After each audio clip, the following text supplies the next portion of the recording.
Probably one of the most common statistical analysis is comparing means to determine if a difference exists. For example, if we randomly select and place patients into two groups, where one group gets a standard treatment for a particular condition, while the other group gets an additional new treatment. Then, we measure the effects of the two different treatments on the dependent variable and run a statistical analysis to determine if enough of a difference exists between the two means to reject the null hypothesis. Let's go back and look at the null hypothesis which I suggested previously, that there is no difference in final grades between students completing a human anatomy course in lecture format only versus lecture with a cadaver lab. The independent variable is the cadaver lab. The dependent variable is final grades, which would be measured by the final score received by each student. We have two groups into which we have randomly assigned the students. The control group is the lecture-only group. Now, we look at the final grades of each group and then run a statistical analysis to determine if we should accept or reject the null hypothesis using a significance level, or p-value, of 0.05. Here are the final grades for the two groups. Notice that the lecture-only group has 12 students while the lecture with cadaver lab group has 13.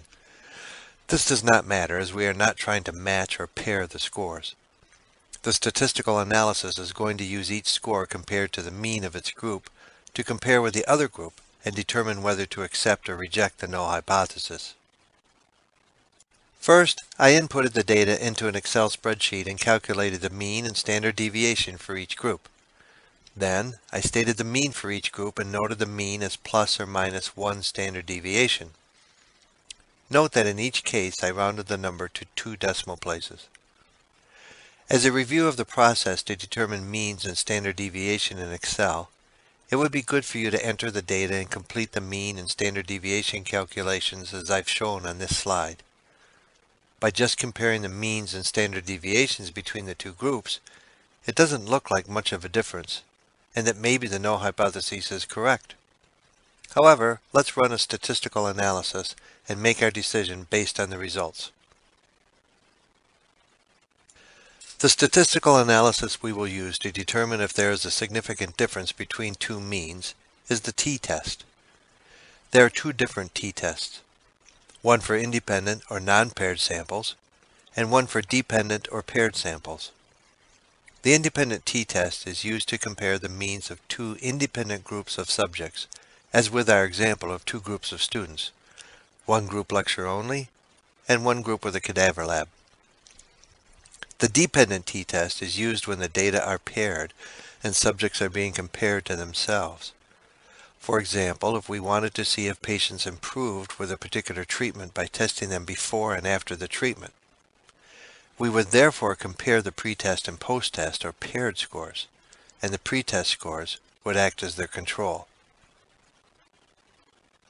In the example we are starting with, there are two separate groups with different subjects, and therefore we will be analyzing the means of the two groups to determine if we should accept or reject the null hypotheses using an independent or non-paired samples t-test. While viewing this presentation, it is recommended you use the pause option to work through this example. Pause the presentation now and open an instance of your web browser and go to this site. We will use this online resource in order to complete our t-test analysis. The first option you will have when scrolling down at this website is to decide the data entry format. The default is to enter up to 50 rows. For us, this will work fine and we will not change it. Then we need to choose a test. In our example, we will choose the unpaired t-test for independent groups or samples since we have two different groups of students in our study. Then we scroll down at the website and enter our data, placing the final grade scores for the lecture-only group in the Group 1 column and the final grade scores for the lecture with cadaver lab group in the Group 2 column. This website statistical analysis does not make a mistake. If there is a mistake in the calculation, it is because you entered the data wrong. Always check to make sure you entered the data correctly. Then choose Calculate Now on the website. The website always calculates a two-tailed p-value, which is what we prefer.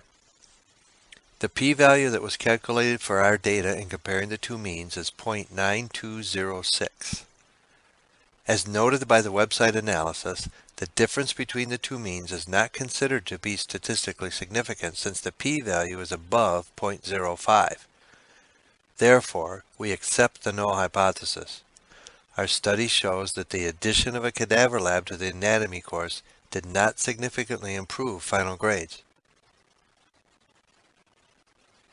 In the previous example, we compared two means in a study to determine if there was a statistically significant difference.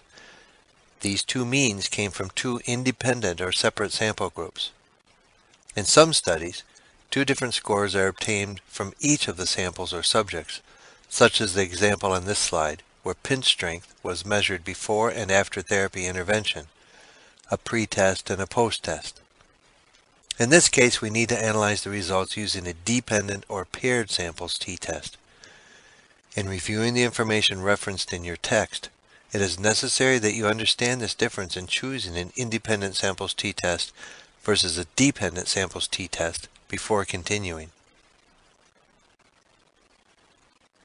Before running the dependent or paired samples t-test, I used Excel again to determine the pre-test and post-test means and their standard deviations. Reset your internet browser by going back to the home screen for the t-test analysis. The data entry format will remain at the default of entering up to 50 rows. Under Choose a Test, however, we will want to change this to a paired or dependent t-test.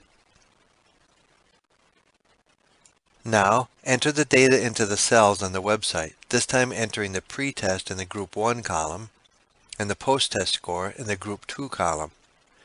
It is critical that the paired scores for each subject be matched between the two columns. Once we have the data entered, we select Calculate Now. The two-tailed p-value for this paired t-test is shown as less than 0.0001. It is also noted that this difference between the paired means is extremely statistically significant, and we would therefore reject the null hypothesis. Our study has shown a significant improvement in pinch strength due to therapy. This completes the presentation on t-tests to compare two means. Take time to go back over this presentation and practice as much as needed. Also, please be sure to review the information referenced in your text for this presentation. It will certainly help your understanding. When ready, move on to the next presentation, which will review how to statistically analyze more than two means.